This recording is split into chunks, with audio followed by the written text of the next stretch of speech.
All attendees are in listen-only mode. Good afternoon. I'm Ginny Van Dusen, Director of Alumni Career Development at Holy Cross, and I'd like to welcome you to today's webinar. This is the next installment in our series of web-based presentations covering a broad range of career development topics. Today, I'm excited to welcome Sam Pease. Sam recently founded Talentnav Associates to help people understand and communicate their talents to maximize both their results for their companies and their personal job satisfaction. We'll be together for a little under an hour. Sam will speak and will then take questions from you for as long as time allows. I encourage you to submit questions throughout this presentation by checking out the question function located on your webinar tool to the right. Again, thanks for joining us. And now it's my pleasure to turn things over to Sam. Thank you very much, Jenny. It's a delight to be here, and I appreciate being here and being able to talk. So today we're going to talk about talent and career joy and navigation. Navigation meaning, okay, if I understand my talent and where I want to go, how do I actually do that? I put this together because talent is a misunderstood word, and career joy in many people's lives is a goal and not a reality. And I think the problem is generally that one of the reasons that is the case is people have not matched their talent to a career that makes sense for them. And I don't want to be a Pollyanna about this because I understand that in many instances we're not in a perfect world, and therefore there's going to be plenty of things in any job, no matter how joyous parts of it are, that are just drudge and have to be done because they have to be done. But given all of that, I'd like to start with one of my favorite business quotes. One day, Alice came to a fork in the road and saw a Cheshire cat in a tree. Alice, which road do I take? Cat, where do you want to go? Alice, I don't know. Cat, then it doesn't matter. And that is a very profound business quote, and hopefully this presentation will let you know why. So let's get back to a business person and another way to put this. Successful careers are not actually planned, which might be a surprise to some of you. They develop when people are prepared for opportunities because they know their strengths, their method of work, and their values. And in this quote, there is a whole lot. And one of the key things here is their strengths. And I'm going to equate strengths in this instance to talent. And as Peter Drucker also said, the key to managing oneself is to know, who am I? What are my strengths? There it is again, talents. How do I work to achieve results? What are my values? Where do I belong? And this is a critical one, where do I not belong? And finally, a crucial step in successfully managing oneself is feedback analysis. And that's a continuous thing. So let's unpack this a little bit. What are my strengths? Well, obviously, most people get the strengths and weaknesses question in most interviews. So they're out trying to say, well, what do I do well? You know, where are my skills the best? What are my top abilities? Now, most people don't quite get this one as much. How do I work to achieve results? What's my style? How do I actually do things? You know, this is kind of your personality, as if you were, right? What are my values? Obviously, what's important to me? What are my moral values? What are my other values, right? Where do I belong? Okay, where do I belong? Where is the organization that will utilize those strengths using a methodology and a culture that would go along with my personality and how I work, how I like to work? You know, how do I like to be managed? Do I like a light touch? Do I like a lot of engagement? Do I like to be left alone? Right? Obviously, you want to join an organization that has your moral values. So that's kind of where do I belong. Where do I not belong? How do I discern whether the organization I'm currently with, or an organization, most importantly, that I'm thinking of joining, is a place where I belong that will actually encourage and I will be able to enjoy because they have all those other things, right? And in order to get there, you know, get back to Shakespeare. Know thyself. How do you actually do that? So one question that has to ask to be all the time to decide is, what shall I contribute? And the reason this is brought up is that regardless of whether we understand our talents and skills, and we know what we're good at and we can be in the zone when we're doing it, it really makes no difference to anybody unless you get results for the organization you're involved in. That means that's meaningful to them and the people in it. You know, it's nice to be an impressionist painter, but if the organization doesn't care about impressionism, well then so what? So the question when you're looking at both the organization you're in and any organization that you're looking to be in is, where and how in that organization can I have results that make a difference, that matter to the organization? You know, does it make money? Does it make the people there successful? If it's a not-for-profit, does it make the mission better? And then backfill and say, does it fit my strengths and give me joy in doing them? Most people, I think, go the other way around, and that's okay. But they forget that you're in an organization that needs you to get results. So what exactly is talent? You know, there's all kinds of expressions. Talent will out. I always like that one because it's true. There is a, if you think about talent versus skills, there's an organization called People Management, which is actually still exists, and I think it's based in Simsbury, and it helped change my life because many years ago I did some of their assessment work. And in that assessment work, they ask you to tell stories about yourself, write stories about accomplishments in your life that were very important to you, 2 accomplishments for every decade of your life. And at that point I was about 40, and I can guarantee you that the accomplishments that I had from 0 to 10 years old were not usually business, in my case definitely not business related, nor were the ones from 10 to 20. All right? Those stories allowed them to understand what my motivated abilities were versus my skills. By that point, I'd had a degree, I had an advanced degree, an MBA. I'd been in business a long time, and you need multiple skills to get along in business, mathematical skills, you know, creative skills, whatever it is. But in general, they hone down to what people will understand as your talent. And that also can be discerned about as, when were you in the zone? You know, when was it at work or other places that you forgot yourself, that you didn't want to go home? What were you doing when you couldn't wait to go home? Through some of the good assessment tests, many of which I've used over the years and are very, very helpful, one of which is called a strong interest inventory, which I would recommend to anybody. And with the help of a business psychologist, one of which I've worked with for years, who is a genius at helping people, even very senior executives who we worked with, CEOs, COOs, CFOs of big organizations who are in their early 50s or who understand this innately but can't articulate it. And therefore, how do you articulate what you're good at so that you can help the organization and yourself? You can help with your peers and managers. If you have a very good HR department, you can get it from that. These are your strengths. These are your talents. The reality of today, and it has been for a long time, is that you can't rely on the institution that you're involved in to always understand what your talent is and where your talent should best be used. You all have experienced this, you know. Now that, I want to be very careful here.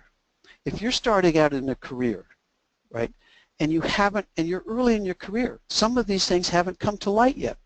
You have intuited some of them. You're going to be learning them over the next 10 years. If you're 22 years old, the time from 22 to 30 is a pivotal moment in your life as you begin to discern where your talent is effective and what it is and what drives you and what motivates you, what gives you joy in a marketplace. And so what I recommend for early people is, if you don't know, jump in the pond and work very hard to make the person above you and the organization successful. And you will start discerning pretty quickly where that is joyous to you and where it's not, and where somebody in the organization is going to look around and go, wow, she does that really well. And then they're going to put you in a position where you can do more of it.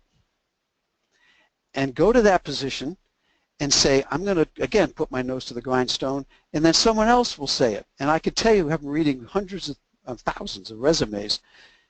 There's patterns in people's lives where discerning bosses, and there are some, believe it or not, will find and help you figure that out.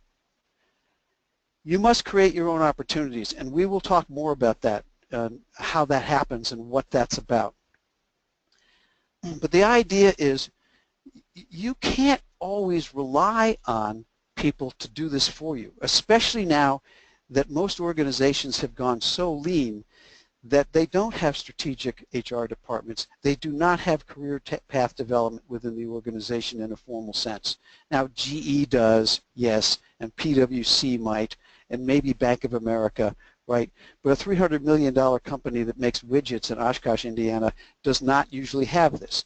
Their HR departments are typically administrative only. And so the performance reviews that come out tend to be by the bosses who are giving them. So as we go through this, I'm hopefully going to help you understand how you turn success into significance in the sense of how you feel happier and more fulfilled about the results you're getting, and that would hopefully create some joy. So part of what talent is, and part of what, in a sense, selling yourself to either within your organization or to the next organization, is this thing called brand, which everybody has heard about, and to be perfectly honest, I don't think a whole lot of people really know what it is. And also, some people are put off by it because it's such a commercial term that they say, well, wait a minute, why am I a brand? That kind of makes me an entity in a cipher. Well, actually, no. Your brand equates to the perception of your talent by other people. If you think about when you're walking down the hall of your organization, even if you're in school, right, and you look at the person coming at you and you say to yourself, wow, there's Mary. Mary is or does that. We all have shortcuts as to how we think about people and what they bring to the party. What is it that they do, or who is it that they are? It could be that they're funny. It could be that, wow, this person is a peacemaker. It could be just one word like that. And that word typically will bear little or no relation to their technical skill. Peacemaker could be said about a marketing person, a CEO, a COO, or a CFO, right? Or someone who builds consensus. Their behavioral skills, their leadership talents. It could be technical. It could be, man, if I have a technical problem and I can't figure out this math or this code, that's the genius I go to, right? And so, again, I'm making it a little simplistic to make it clear. Everybody has that brand. Everybody, and it can be discerned by talking to people you're around if you know them and trust them well enough, and you can say, what do you think I do well? You know, why am I, what do you think I'm contributing? And that's not, it's a dangerous question in the wrong context. It's a fantastic question in another context. And so if you can't communicate your talent well, and you can't communicate how that talent can get results for your organization, then you're not going to be able to navigate your way into a situation that is both getting results and fulfilling you. So that gets into, how do I talk about this stuff, right? Because if you can't talk about this stuff to the people who are giving you performance reviews, or to people you are networking with to try to get to your next company or job, or people who are interviewing you, whether they're headhunters or internal people in the next company, you're not going to be successful in making sure you navigate to the right person and maintain and gain and build the expectations that are appropriate for your talent. And again, managing up is all about both discerning the expectations of the people around you, what is it they really want you to do, and then managing those expectations appropriately. So, what's your brand? You know, what is it that people say about you? What are you known for?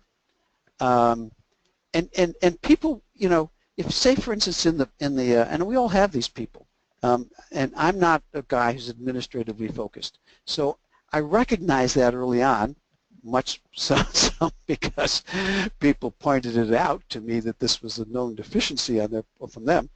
So I managed to learn to surround myself who were good at that, with people who were good at that and liked it, so I could focus. Now, it wasn't that I was released from administrative responsibilities. I had to make sure I did the drudgery, but I basically had people who were good enough and strong enough who would walk in my door and say, Sam, you've got to get this done. You're forgetting this. What do you bring to the party? What is it that you do? Are you the organizer? Are you the motivator? Are you the humorous person? Are you the top math person? And I've always liked this quote from Jesus in the Gospels. He turned to his disciples one day and he said, "Who do people say that I am?" He was checking his brand, and I don't think that's I don't think that's bad to say. He was checking whether his message was getting across. And if you think of your brand as a message, whether it's stated or unstated, right? He was looking for, okay, do people think I'm a prophet? I mean, he didn't say that, but that's what they started to come back with, okay? So if you think of an ad, Procter & Gamble makes an ad for Tide, say, and I used to make commercials back in my ancient days. And you build a storyboard for an ad, and then you test the storyboard. Now you do it on computers, but then you did it on paper against focus groups, so that the copy strategy, the one line, the one message that ad was supposed to communicate was clearly understood and communicated. And if that ad did not do that, no matter how jingoey, how creative, how well communicated, and how choreographed, it was a failed ad. If it didn't say Tide clean clothes better than any other detergent, it was a failed ad. So we all have that brand, okay? And if you're in the consulting business, you need to have that brand. You need to know why people would pick. People need to know why they want to call you, right? Oh, wow, Pete does this, Mary does that. You know, if you want the best deal guy in the world, call Pete. If you want the best, you know, headhunter, call Mary. Why do they say the best? Branding is both in an internal world in a corporation as well as in an external world. And again, this assessment, this self-knowledge, this self-understanding, this diagnostic, and it is a continuous process. But it's somewhere along the line, 35 to 40 years old, say, and you hopefully can get it before that, right?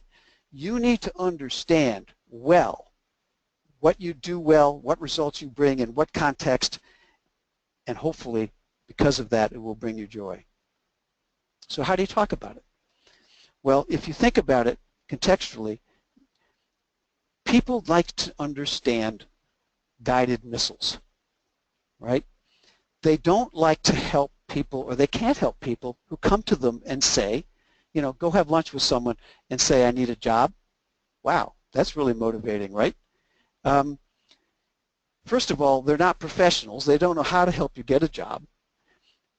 Secondly, if you don't give them targets where you need to go, they can't help you get there. And third, if you don't give them an enthusiastic understanding of the results you can give those targets, they can't communicate that to anybody else, because they are essentially your sales force, right? Both internally or externally.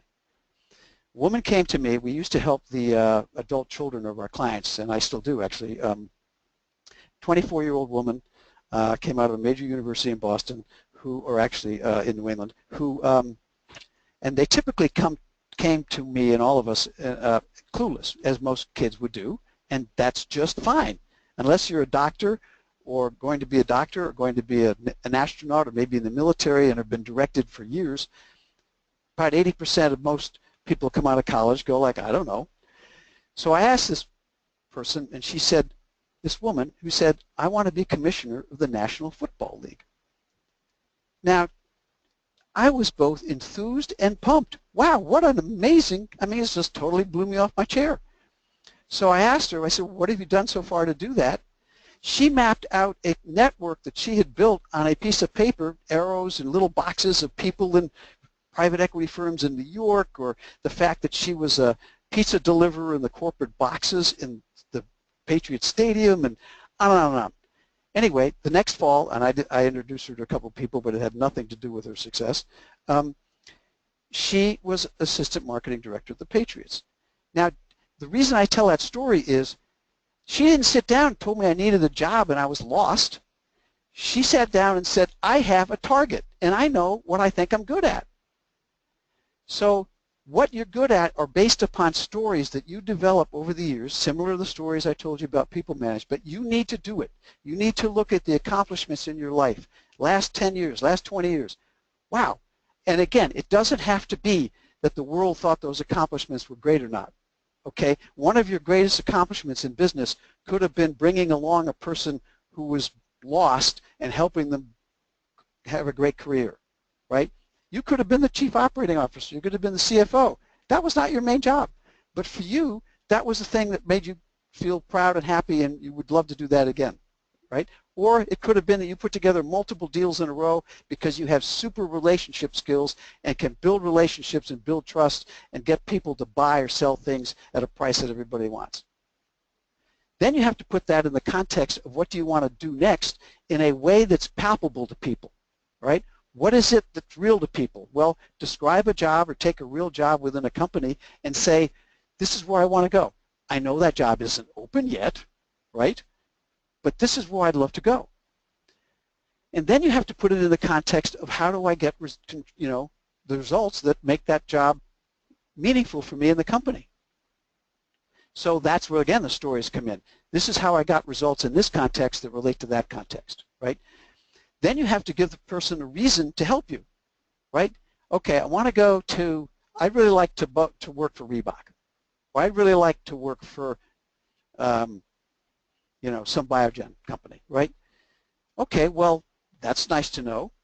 Then you tell them, and I looked at LinkedIn, and by the way, I think you know somebody there or somebody who left there. Could you set up lunch for me? You're giving them both the target, the results you can give, and a way that they can help you. And then people will actually do that. Don't ask them to do any of that themselves. And when you're doing this, building relationships is the key thing, right? Building relationships for the long term. If you're networking both within a company or outside looking for a new job, you are not using people, right? Okay, let's get real. In a sense, you are because you were trying to ask them for help. But at the same token, you will go to them and find out their problems, their interests, their needs. And so when you're building this network for your business career, because it ain't just for today, right, you will keep a running tally about what their needs are, who they need to talk to, because 2 months down the road, you're going to find someone at Reebok that they want to talk to, and if you've done your homework, you will remember it and get back to them. So you go with a positive attitude. I am someone here who's got great talent, who's enthusiastically loves to do things, and I want to do it here and help people. You're not looking for a job. You're going with a conversation. That's the back and forth. You're not going with a problem. And if you've networked enough, you will actually find out that you become interesting with people because you network in a universe that usually they live in and they're busy working and they don't have time to network in, and you have news that they don't know about. So again, to reiterate, people want to be helpful. But unless you help them be helpful, they won't and can't because they'll feel guilty and they'll make the obligatory phone call and then you'll never hear from them again. And by the way, thanks is really critical. How can the firm help you? Right? Again, forget whether there's an opening. What you're saying to someone is, I want to be that VP of marketing. That's somebody, I really admire that. I'd love to do that. And that's where I want to go. Okay, hopefully you have credibility behind you. You've been in the organizations long enough so that there's some results around that that you can point to that says, look, I know I'm 25 years old and I know I'm not there yet. But I think I have talent, and there's a couple of stories that make sense that that's an arena I think I can play in and contribute in and get results for. So I'd like to navigate over there somehow, right? So you need to make the case. If you're in an internal performance review, which is the worst thing on earth. I think most of them are terribly done. They're horrible on both sides. As a boss, I hated giving them, and as a subordinate, I hated getting them. Everybody was just tongue-tied, and all you wanted to do was get the heck out of there. And it was always before Christmas. And if you were an A student and you got 3 A's and they gave you a C on something, that's all you thought about over Christmas was the C, right? They're nutty. But when it comes to the business development side, where would you like to go? This is where you have to help them, because that boss is looking at you saying, okay, they're going to tell me they want my job. Well, my job isn't available. So that puts them stymied and they can't help you. But if you tell them, give them a little development plan, tell them you understand you're not the emperor yet. You might want to be the emperor, but you know you need it, right? Then tell them the stories, because guess what? Anybody you navigate with, inside or outside, they become or need to become your sales force. The only way they become sales force is to give them evidence as to why you solve the problems in that next role of the company better than the next person. And the only way you can do that is to give them palpable stories that when their boss asks, well, why should Mary be the person to do this? They say, because. And you need to give that to them, because they're not going to be smart enough to ask. They might ask, they should ask, well, why do you think you're good for that? Which is a softball pitch if there ever was one. But if you can't answer that, if you're tongue-tied, you're toast. So again, be realistic, right? All talent needs further development. You know, find out what it would take. So that's your side of it. Well, what do I need to do? But you can still relate to the talent. Olympic skaters learned new routines, okay? So let me tell you a little story about this assessment stuff. One more thing here before I move on. I actually did do one of these tests on a professional athlete who, you know, had was in a sport that, you know, performed in front of an audience. And so when this test came back, which is the Strong Interest Skills Inventory, one of the professions that it said this person was most like was flight attendant. Now this person said to me, I didn't come all this way to, you know, I don't want to be a flight attendant. And I said, it's not telling you to be a flight attendant. Think about what you did, right? You put on a costume and performed a program in front of an audience. That's what a flight attendant does, and that's what you do. It's telling you they have the same drives. They have the same motivated ability. It is just displayed in a different context. So that hopefully will give you some sense of what I'm talking about with the motivated ability. Your message, clear, crisp, confident, memorable, and professional, is what they're looking for. And we talked about these stories as a way to talk about your value and anecdotes, and delivered using your whole body, posture, face, and voice. When you talk about what you do, you can't help it. As a professional interviewer, I've interviewed thousands of people over the phone and hundreds in person.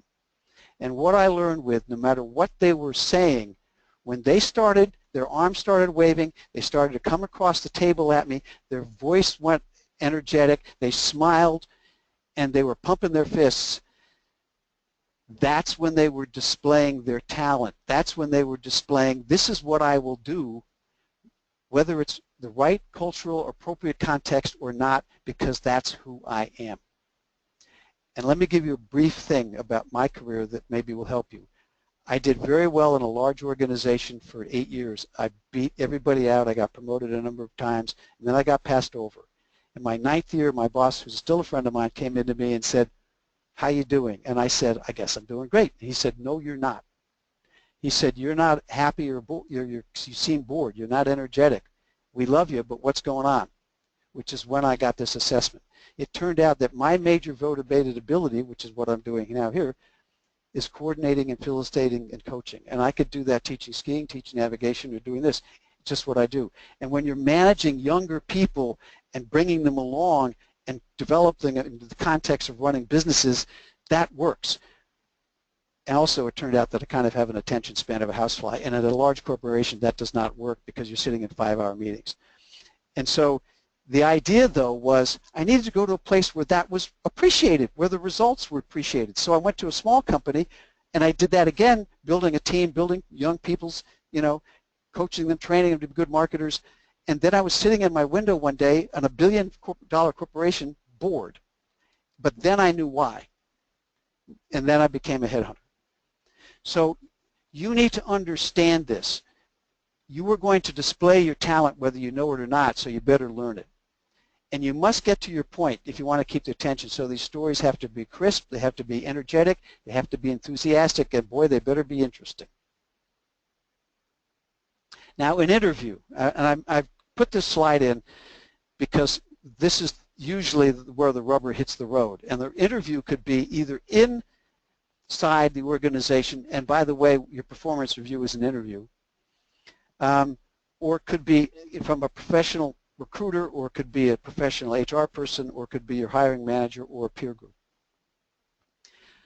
But again, I want to say again thanks to Nick Korkodolis, who used to actually work in a firm I worked in, although I didn't know him. And this is kind of a paraphrase of what he said. This is a business discussion about a business problem whose solution happens to be a person.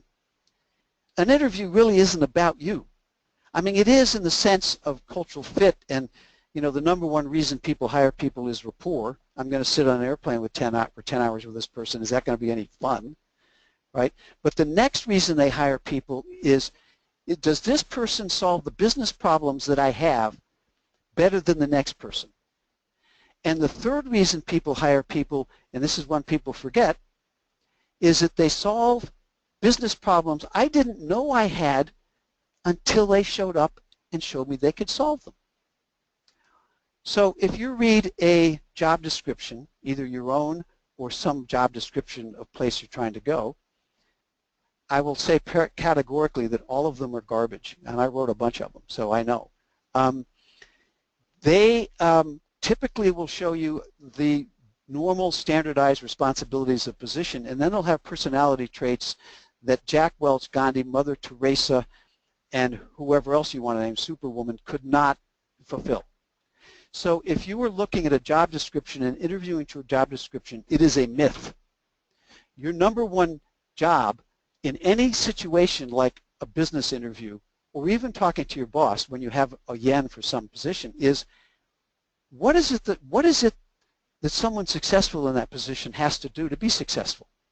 What are the results they have to get? And in an interview is, tell me 3 or 4 things that would have to have been done here in 6 months or a year for this person to have been considered successful. And by the way, most of these job descriptions are public documents. So if you're going to be interviewing for the VP of Sales for a major packaged goods company, they will never have in it that the most important job, first job they have to do, is to fix a poor relationship with Walmart, their major customer. But if you don't ask that question, you will never understand what the real job is, and you will never be able to understand and develop the stories that you have to tell to relate how you got results in similar contexts that would solve their problem, right? All jobs have to be created. I don't care whether it's a job that you're in, but mostly jobs that you aspire to, okay? In other words, I would go when I was headhunting to my clients, and they would say, get me someone who has gone to a top institution, a top 10 institution, who went to HBS, who went to McKinsey, who then went to Pepsi, and then went to a small company where they got small company experience so they can come and be chief operating officer of my $300 million packaged goods company. And I would say, fine, I can find a few of those people. I'm sure I can. But at the same token, I reserve the right to show you people who don't come from those backgrounds, because you need to understand other contextual frameworks, and you need to understand the talents that those kind of people can bring to a small company that might not have the vertical experience that these other people have directly. They might have come from, Haynes Celestial or something like that. They might have gone to the University of Texas MBA. you know. So let's not get, this is ridiculous. You know, the top people I interviewed for CEOs, came from all over the place. So, you know, especially Boston companies do this. So you do that, and then you'll hear stories from different verticals that can help you. All jobs are created because when you ask that question and they find you have that talent, and then you find other problems that they have that are not in the job description that you can solve, guess what they do? They move the job description for you. They say, oh, you're the CFO, or you're deal-oriented. Well, gosh, you know, we don't have an investor relations person, so why don't we add that to your job responsibilities, and we'll make sure you have a really good accountant as your controller so you spend less time with that. That happens with all positions. They need to be developed, invented, renegotiated, reshaped, and reconfigured. And it's actually your responsibilities to discern the key variables on those things so that that can happen. Now let me get a little bit, before I finish here, wrap up, about culture. All right. Part of the issues when you're looking at your company and finding out whether there's a fit or not, and say you're feeling a disconnect or dissonance, what is causing the dissonance? Is it how they get done, how they make decisions? Is it the lack of independence? Is it, you know, you're not getting support, people are crazed? Is it they work on weekends and you don't want to work on weekends, or you have a boss that has no boundaries? How do you look at culture when you're discerning stuff? So the questions you ask are, how do things get done here? How do you like to be reported to? You know, how do decisions get made here? You know, how fast do you want people to get back? You know, that question is a great question, because some people will say, look, you know, I'll wake up on a Saturday and I'm going to fire you an email so that I can remember it. Don't feel like you have to get back. So that you get the boundaries. You understand this stuff, right? It's absolutely critical that when you're looking at a position, the problems, the culture, the person.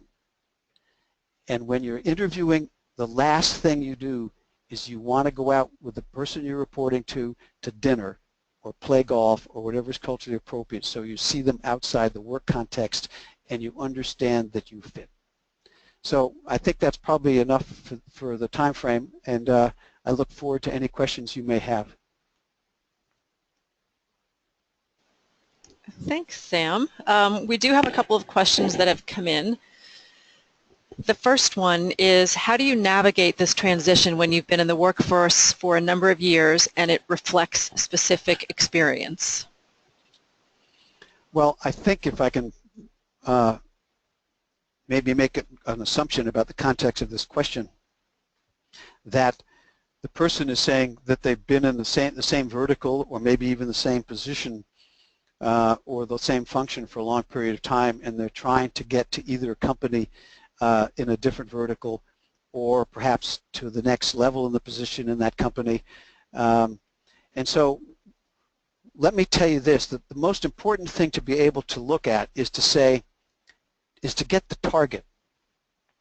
Why do you aspire to leave, and to what do you aspire to where do you aspire to go? And in that place, what is it you have to do to get results for that place that that excites you? I mean, obviously, if you're thinking about this, there's something out there that excites you, you'd love to get to, that you think you could enjoy better and perhaps make more money, but it doesn't fit your background. And what I tell people is, the farther you get away from your current vertical, in other words, if you're in packaged goods and want to go to an industrial company, or to a healthcare company, or to a hospital situation, or to a not-profit, the farther you get away from the culture and the language that you're currently in, the more it is your responsibility to translate that culture and language and results into their context. So you need to be able to very, very quickly discern, how do they talk about things? What do they say? For instance, in packaged goods, you might say a product manager. In some other company, you might say a brand manager, or you might even say a business development manager. You know what I mean? In other words, those roles that do similar things but have different names, or what are the results are that you're looking to do. And is it a behavior leadership thing that you're trying to bring to something else, or it is a particular technical result you're trying to bring something else? It's harder when it's a behavior leadership thing, because then it's harder to translate the results. And you're hoping for someone who will get your energy, your experience, and your leadership qualities to say, wow, I like that in my context, even though they don't understand the particular vertical. So ask what the results are needed, ask how they get it done, and get to know the language. When I was a headhunter, I would spend the first 10 calls I would make calling people, frankly, in the universe of the place, just so I began after 10 phone calls to start sounding like people in the universe so that I wouldn't think I was clueless. And I think that you need to understand that every time you do that, spend a few lunches talking to people in that universe so that, okay, that's what they mean. Okay, that's the problem. Okay, and then go back and build those stories so that the next lunch you have with someone who could either hand you off to someone in that first place or hire you can do that for you. All right, here's one. Can you talk a bit about navigating the interview question that people so often get, which is, why do you want to leave your current position? Can you be honest and say something like, I don't like the culture, it's far too bureaucratic for me?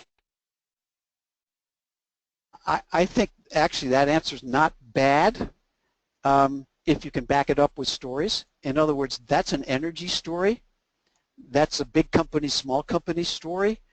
And that's a cultural, I mean, that's an interesting way to put it, because you're then challenging the person you're talking to explain why their culture is not bureaucratic.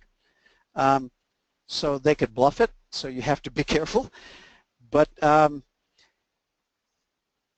so actually I don't mind that answer. You have to be very, very, very careful about being critical of your current employer in any way, shape, or form. And I tell you why. Because somebody listening to you say that will say, aha, they'll say that about us, whatever it might be. It won't be the bureaucratic thing, but they'll be openly critical and public about their criticism. So I think you have to put it in the sense of, I'm blocked, and then they're going to ask why you blocked, which may relate to your, whether are you competent enough, right? So you better have a good story about that. But I think it has to be related to, look, I can't get the results I really think I can get in this organization because of this. I really want to do this, and for some reason, when people are making decisions, either I'm not navigating it correctly, or I've tried this eight number ways, and it's just too slow.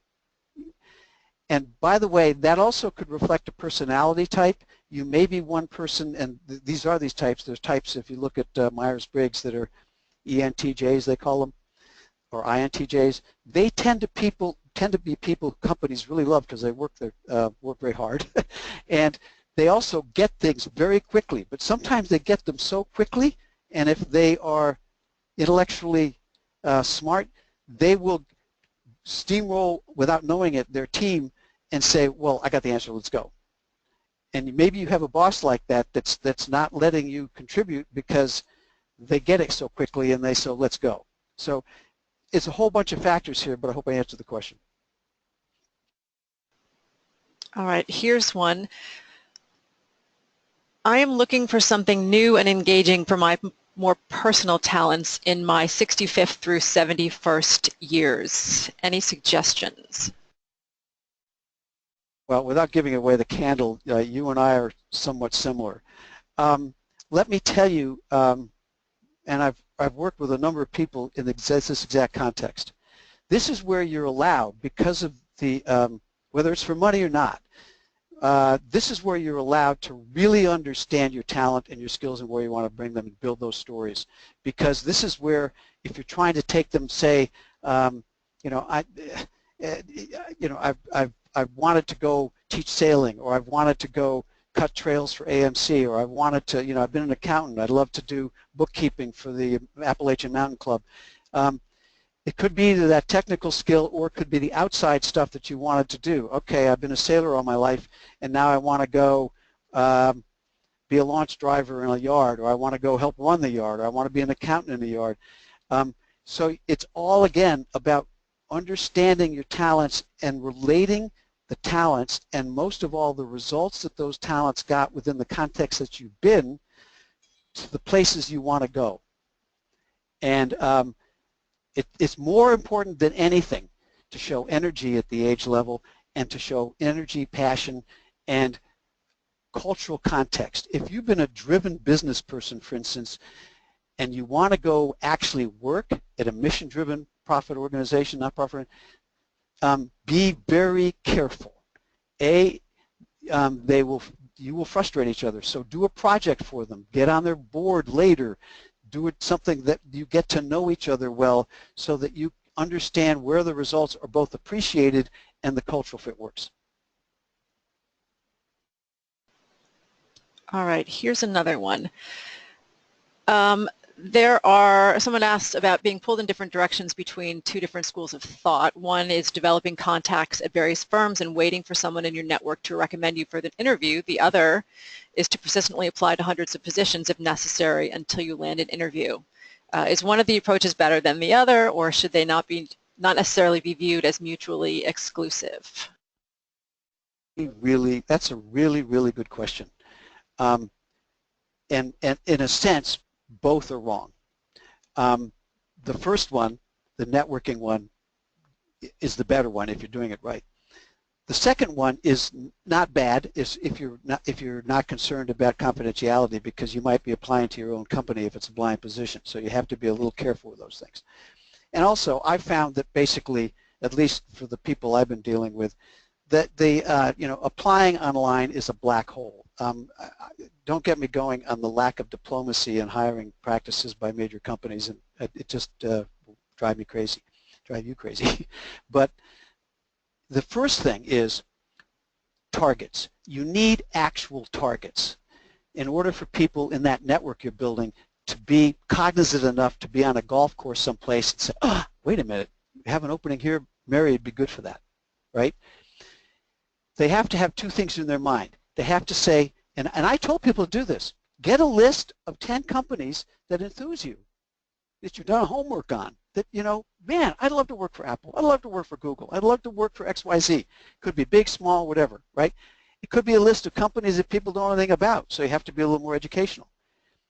But without giving them a mind's eye when you talk to them, it becomes just fuzzy, right?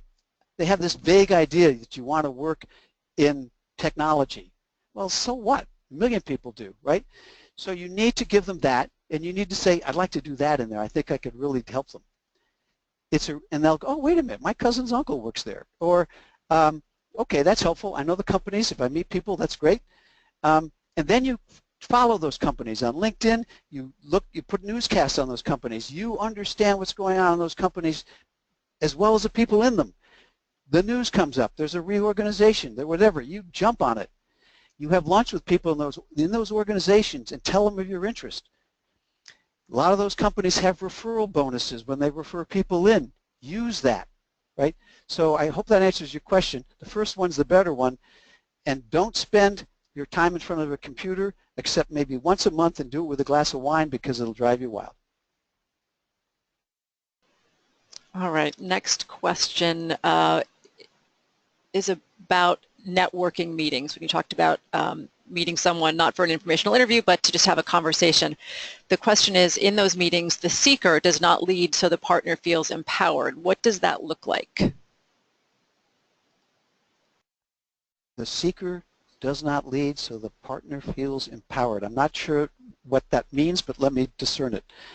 I think you're saying is that, if you're the seeker, in other words, you're the one who called the lunch, you're trying to build a relationship with them and help them be interested in you as a person and not look at you as someone with a problem who they need to help, not needy. In other words, you're building, and that's exactly right if that's what you mean. You don't want to be not transparent. You call the lunch and you say, look, I know you live in this pond. I am very interested in hearing more and finding out about this pond. Could we have a discussion about that? Yeah, great, be happy to. So that way it is a discussion, and you've done your homework, and you're actually asking them, and again, I think this is what you're saying, you're asking them about their universe. And we're all the same. We like to talk about ourselves, our problems, and our universes. And so that's a fun discussion for that person at lunch. And at the end of the lunch, you actually want them to turn to you and say, oh, this has been fun. How can I help you? And if that's what you're saying, that's exactly right. All right, here's one. I was a competitive athlete at Holy Cross. How can I funnel my intense competitive nature to better benefit my team at work? That's a great question, and with not knowing the context, let me make up one.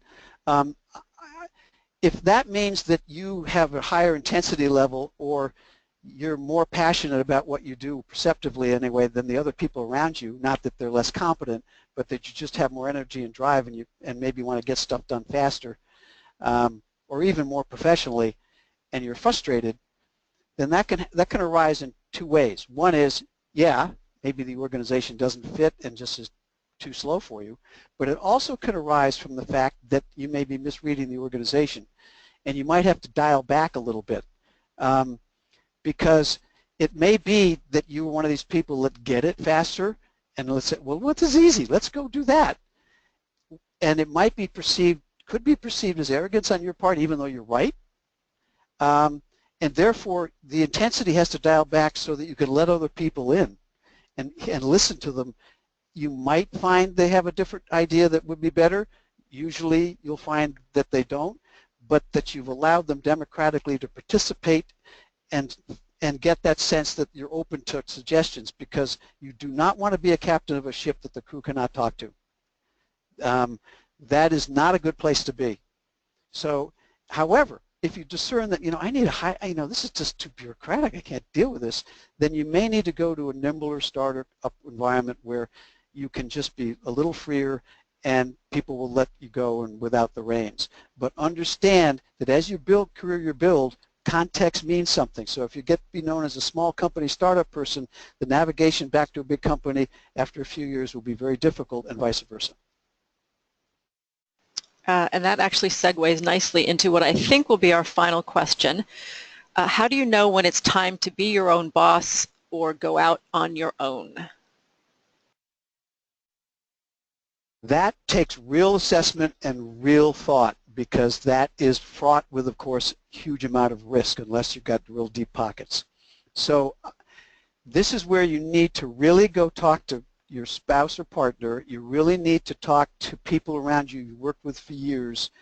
You really need to look at the context you're leaving and to make sure you're not running from something to something.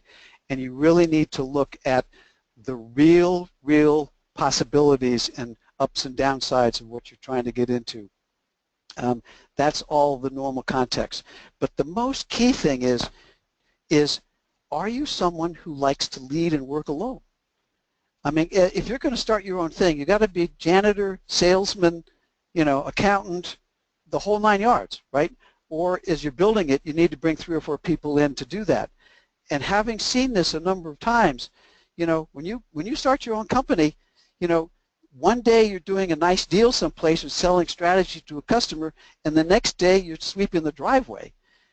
And so you need to understand that that's something you like, and in the psychological term, that you're not high on a dimension called suckerance. And that means the need to be patted on the back a lot or to be supported in a brand, organization. And that doesn't mean you're needy. People who are high in suckerance just like to be in a context, and they can be highly entrepreneurial, daring, high risk takers, but they just need to be in a high performance team where everybody's got their back. Think of SEAL teams, okay? And so those kinds of issues are critical for you to understand whether, it's not that you have the skills or not, it's whether you're going to actually enjoy it and be motivated every day. Great. Many thanks to Sam for sharing his time and knowledge with us today. If you are interested in working with Sam, I will include that information in a follow-up email this afternoon. So be on the lookout for that. And thank you for joining us. A recording of this presentation will be available on the Holy Cross Alumni Career Development website next week, and I will send out an email about it to all of you when it's posted. You will also receive a short email survey about today's webinar, and I encourage you to share your feedback with us. If you have any follow-up questions, please feel free to reach out to me in the alumni office. Our next webinar will take place on October 12th. Look for more information at the end of this month, and registration will open on October 1st for that webinar. Again, thanks for joining us, and have a great afternoon.